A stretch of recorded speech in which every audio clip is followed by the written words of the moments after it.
probably the largest machine in the world. Everything is interconnected. So within the United States, the entire grid is connected in some way, and that where electrons are exchanged back and forth to provide electricity, perhaps hundreds of miles from where it was generated. And so, when you talk about about the electric system from a utility standpoint, you are just part of a piece of a huge machine. And in the United States, the only system that's not connected is that in Texas. And they've done that purposefully to avoid FERC jurisdiction. So they have their own FERC, so to speak, set up in Texas under their ERCOT, and they have no connections with the outside world. I don't know how that'll fare going forward. It's worked for them for a while, but we'll see, because we all benefit from being interconnected with the rest of the electric system. And in the West, that is really defined as the Western interconnection. It is it's the WEC-wide, WEC representing the Western Electric Coordinating Council. They are the reliability they are the regulator to ensure that systems are operated in a reliable way and meet standards to allow for the transaction of electricity to go back and forth without a real hitch. They're located in Salt Lake City, and when I was with them, they had satellite offices near the Bonneville facility in Vancouver, Washington. I went to work for them in 2013 when I left the Regulatory Commission. I was Associate General Counsel with WEC, and then became the General Counsel and Vice President for Peak Reliability, which is which operated, had an operations room and had eyes on the whole system to see what was going on within the West. And if there were some anomalies, we're empowered to address it by dealing with the utility that had been, that may be seeing issues, and being able to help guide its operations to ensure that the system remained reliable. So could I ask, where is the WEC operation, the operations room? Where is that located? That was located in Vancouver, Floyd, and Peak Reliability has shut its doors. The major customers, including Bonneville, left, and they moved. Now the same function, that reliability coordinator function, is being performed by the California Independent System Operator under a tariff. So that's how. So they have the operations room. So that's where. Is that in California? It'll be in, yeah, it'd be in Sacramento, I'm sure. So that was a big change for the West, and a big change for this region. And they could offer the service at to the bigger customers at a lower price. I think the smaller customers suffered because they had to go find some other entity or create their own to perform their same service, because FERC requires every utility to have that service. So, but we're getting a little bit deep on that, and I'll kind of bring us back up here. We can talk about what we do at the Northwest Power and Conservation Council. So first of all, just briefly on let me click on that here. So the council is, as it describes here in the slide, we're an interstate compact, and that was formed by Congress in 1980. That's made up of the states of Idaho, Montana, Oregon, and Washington, really representing the Columbia Basin, Columbia River Basin, and those territories that, other than in Canada, those territories served by BPA. And I represent the state of Washington, east side. Under Washington law, you have to have a west side representative and an eastern representative. So living in Zillow, Washington, as I do, I'm an east side rep for the state of Washington. Guy Norman is an expert on fisheries, and he serves as the Western Washington representative. No other state has such a system. The closest is in Oregon. where the two representatives cannot be in the same congressional district.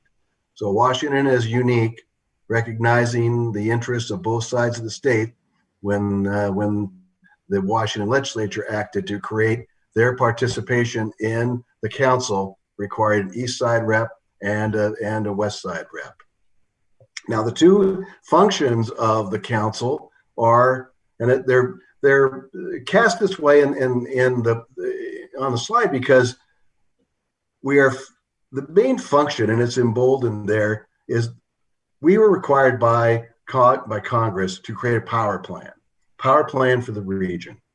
And if you remember, maybe you don't, and maybe read some history about the late 1970s, the blackouts in New York, other blackouts, power blackouts within different systems. And then there was some planning issues here within the Bonneville service territory. And through the efforts of, I suppose, the delegations of each state that are participants, they move forward with the development of the Power Council. And it's unusual. I think it's still unique. Those functions are still being carried out. Same functions are being carried out by other entities, but it's really it is and is still recognized as the most inclusive and so I don't want to use the term preeminent, but it's what other regions look to understand better how they should be planning for their power future. So I will, and having been a member of the National Association of Commissioners for the 12 years that I served, I can tell you that other entities, other commissioners from different parts of the country would come up to me and say, how do we do this? How do we do this in our state? How do we do it in our region? How did you do it? And because they could see, as members of the council staff would come and give presentations to the National Association, they understood that there was a real value here, and I think that the Power Council offers value to the region, and I think it has to maintain. I mean, that's not a given. It has to maintain its value to the region by producing a power plan that everyone understands and is confident in, looking to their power future. Now, the Fish and Wildlife Program is here because according to the legislation requires us to do a Fish and Wildlife Program first, understanding it has some effect on operations of the Bonneville hydro system. Because the key player here is the Bonneville Power Administration. The Power Council is one of its roles is to go ahead and is to work with BPA, which we do. We have a good relationship with Bonneville, and our power planners work closely with BPA because we have to share information on how the system is operating, what they're seeing in their possible futures. What does the precipitation look like going forward, and what do they see as their demand? So there's a very close working relationship between our staff and BPA staff, and principally, that sharing of information creates a much better product. But it also allows Bonneville to kind of help guide us as we develop the power plan for their use. I mean, the way that the Act is set up, we provide a future power plan for Bonneville. The administrator, as you can see here, must act consistent with the plan according to law. And it is that the administrator doesn't need to follow everything that the council may say. That's not required. We're not its regulators, so to speak. But it must have, if it chooses not to act consistent with the plan, the administrator must provide and basically justify its decision, which is then could be challengeable. So perhaps not by the council, but by others within the region. So it's a good working relationship. It can always be better. There's no question about that. But it's one, I think, that is working for the region and seems to work for Bonneville and works for the council. So we are, and I could think we can probably move on from there if there are any questions. Okay. Mhm. So let's turn to the what the power plan looks like. So first of all, we've been working on this plan for a couple of years now, and I've been on the council since April of 2019, and I was in process when I joined, so I've been there a year and 6 months already. So it's always a long process to pull all the information together and then be able to analyze it. So you can see from here, this slide gives a very brief description of what we look at. But so it's a 20-year. It looks like there's a question, Rod. Oh, okay. It's a 20-year power plan, and I think with any planning, the farther out you go, the less reliable the forecast is going to be. Personally, I really want to look at the 5-year, because that is certainly much more reliable forecast and tells us what we need to do and to begin doing within the region and as a utility. So you can see we look at the 20-year demand forecast. That's really pulling together all the information from those that use power, whether it's industrial, residential customers, commercial customers, and then we tack on to that, if you will, what are the reserve requirements for the region, and we pull that together along with possible retirements that we know are going to happen.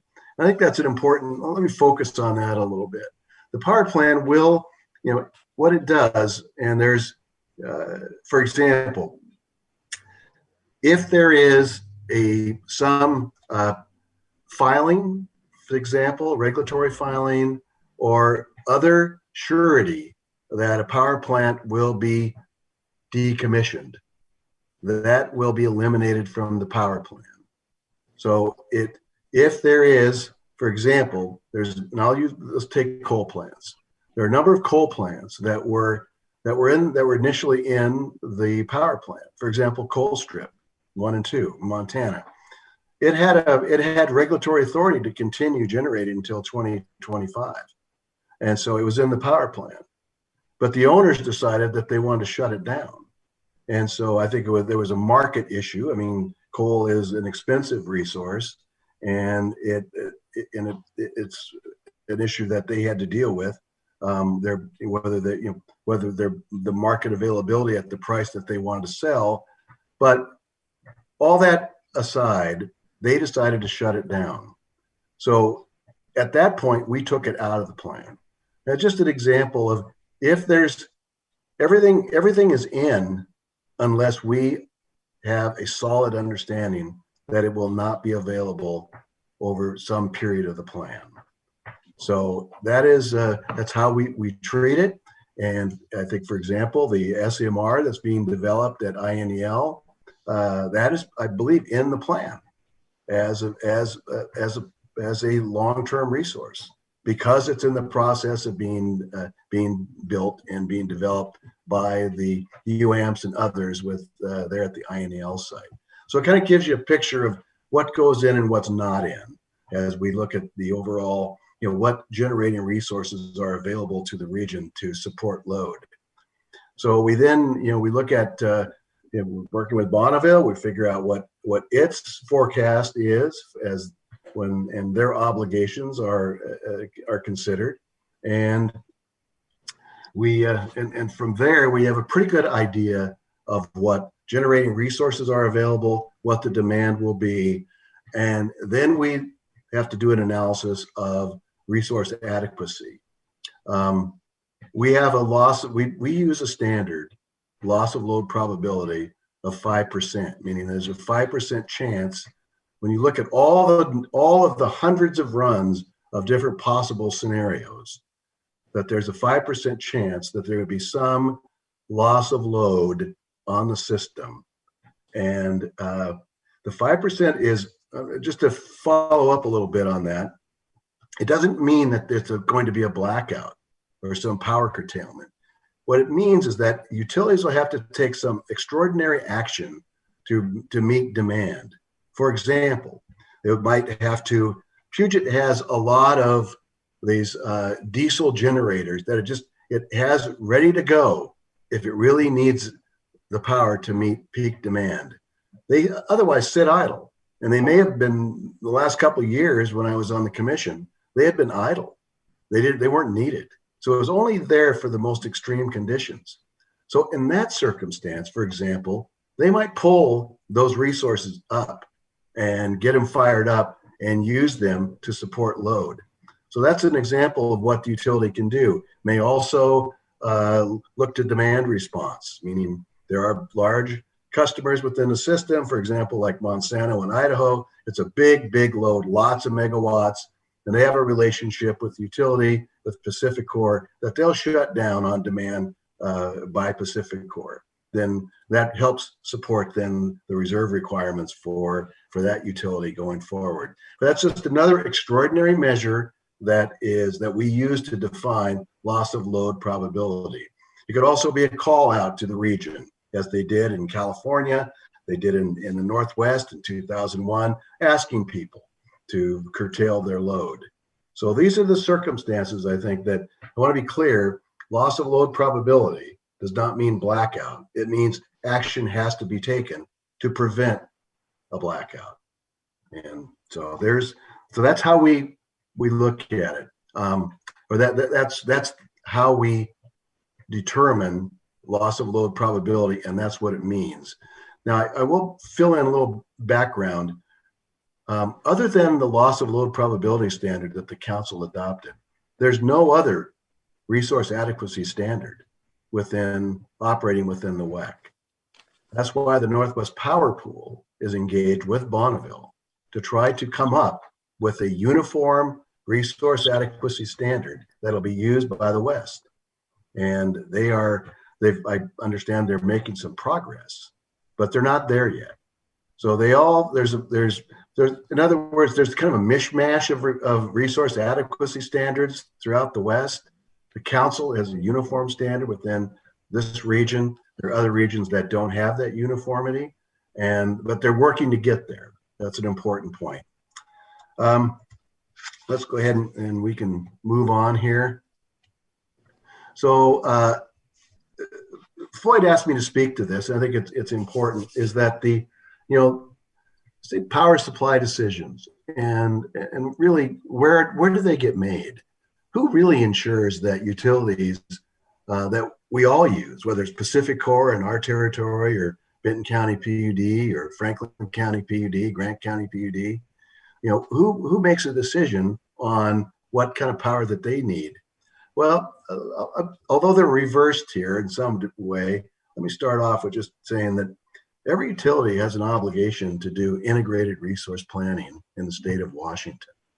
And that's a very important process. And as a regulator, I learned that just how important it is, because the utility looks at its own system.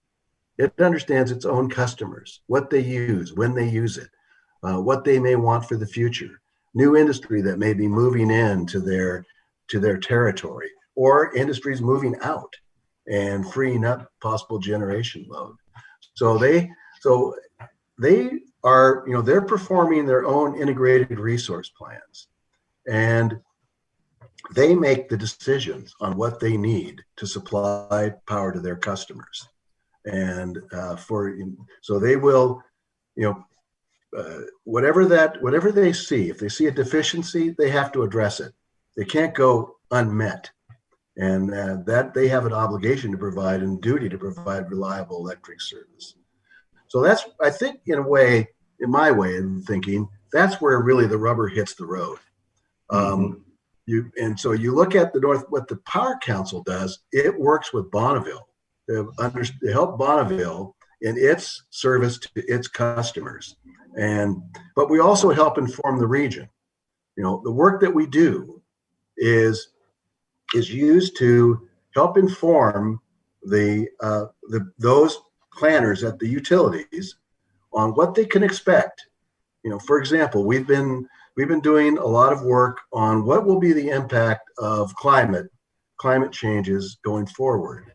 And so we can see, and I think I have a slide later that will point out one aspect of it. But working with Bonneville, because they've been studying this too. We basically understand that the system as it operated is really changing and will change even more dramatically. We used to be a winter peaking region, but that's not really true anymore. We are very close, and even with the Vista, which is I think a more dramatic climate than we see here in central Washington or in Tri-Cities, even a Vista is really close to being a dual peaking utility. It has summer peaks and winter peaks that are just about equal. And we're seeing more summer peaking during the on the west side, and it is so the utilities have to react to that, and they're figuring it out. And what we're also seeing through our work with climate is that it is the hydroelectric system will definitely be affected by changing hydrology. And if we have, for example, if there's less snowpack, you're going to see earlier runoff and more generation during the spring, but less during the summer. Meaning there has to be other resources that could step up to meet electricity demand during the summertime. And there's an interesting slide here I'll show you, because some of that it's not, I won't call it beneficial, but it is something we have to plan for. But for loss of load probabilities calculations, that more even flow of the Columbia River, the hydrology of the river, really helps kind of smooth out some of the valleys that we may see in generation availability and reduce then the possibility of loss of load probability during certain times of the year. So that's how the planning process works. It really is the rubber meets the road at the utility level, and they've spent a lot of time planning for their system. They're informed by the work that we do at the Power Council. We kind of give a bigger picture that they can understand. We provide power price forecasts going forward that really help inform them as to what resources may be the least expensive for them to buy going forward with certain characteristics. I mean, as Floyd said, their intermittent resources they have their issues. I mean, they have a low capacity level, which means they're available for a percentage of time. Coal plants available typically about 95%. Probably the nuclear reactor might be that or even higher. So in other words, that facility is generating 95% of the time. And with the wind plants, probably about 30, maybe a little bit more. Solar is less than that, as an example. And so you see that, that's where, as a planner, as a utility planner, they look to all that. Well, if I want to build a wind plant, when's that power going to be available to me? And if it's not, what do I do? So that's where I'll move on here. Let's see, we don't have much time, do we? Sarah, I'm sorry. Here, so I'll spin this through pretty quickly. So here's the planning. Here's where we are in the planning process. We're hung up a little bit on forecasting our wholesale market pricing for the WEC, which is what we do. So we understand what the cost of bringing imports into the state of what end of the region would be. I think we're there. We're just about there. And so which would be good. And then we'll move into this next section. We hope to be done by with writing the plan. This is delayed a little bit by, I would say, later in the spring, we should have a draft out for the region to review. And that means the plan will follow probably sometime in the summer. Final plan for 2021. This is what I was describing about resource adequacy. There's a loss of load probability, see in the red, of 5%. This is done after, as you see, thousands of simulations with different combinations of unknown futures. And so it is it takes a lot of time We have one of the experts in the United States, John Fazio. He's been with the council for a lot of years. He is the brainchild behind a lot of this work, and he is called upon and we're lucky to have people like that serve. They're here ready to serve the region because it is a very complicated area. He's called on by the North American Electric Reliability Corporation, NERC. He used to be on a number of committees on this issue. So he's a recognized national expert on the subject, and he works very closely with Bonneville to help us all out.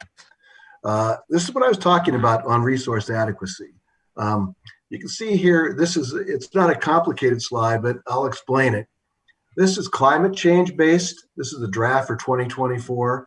This is using historic flows over the last 50, 60, 70 years on the Columbia. When you roll all those up, you can see that the climate affected hydrology for the Columbia ends up with fewer or a less risk of loss of load during the course of the year. Although these could be affecting like what would happen in the winter. And you can see the total loss of load probability is about 17%. And what does that mean? It means that there's going to have to be development of a lot of resources in the region to bring us down below 5%. And that's what the plan will tell us. The purpose of this slide is to point out that the changing hydrology does seem to reduce risk at certain times of the year. So COVID-19, Floyd asked us to address. We have seen some changes. They're here. We shift in demand from commercial to residential. More people are at home. Sometimes it's hard to get internet signal at home during certain times of the day. I think we're all suffering from that. Consumer purchases have changed significantly, and changes in demand on manufacturing. My printer crapped out. I had to go buy a new one, and I can't find one. I went to Best Buy. They don't have you have to order it. They've got some at Costco, but it's too much horsepower for me and too much money. So I might be able to order one off Amazon, but it's probably an example of some of the as people change to a home office, putting demand on certain commodities. Transportation, as we all know, declined a lot, and employment trends.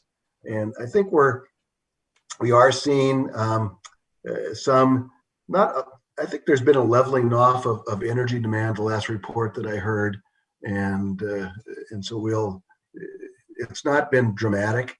I think there's a lot going on within the residential market that is really kind of softened the blow on commercial. So that really is the end of my presentation, and maybe an update on the plan. And certainly happy to answer any questions, or if I left something out and I'm happy to address it. I'm Mr. right Oshie? about at the button here. So, yes. I have a non-judgmental question. Why did you choose to live in Zillah, Washington? Well, I've got 4 grandkids here. Okay, that's fair. No, well, we lived here before. Oh, we had a little place, and we had a little apple orchard, and it was on Night Hill Road out here, and just outside. It's really between Zillah and Yakima, and we liked it. And when we moved to Olympia,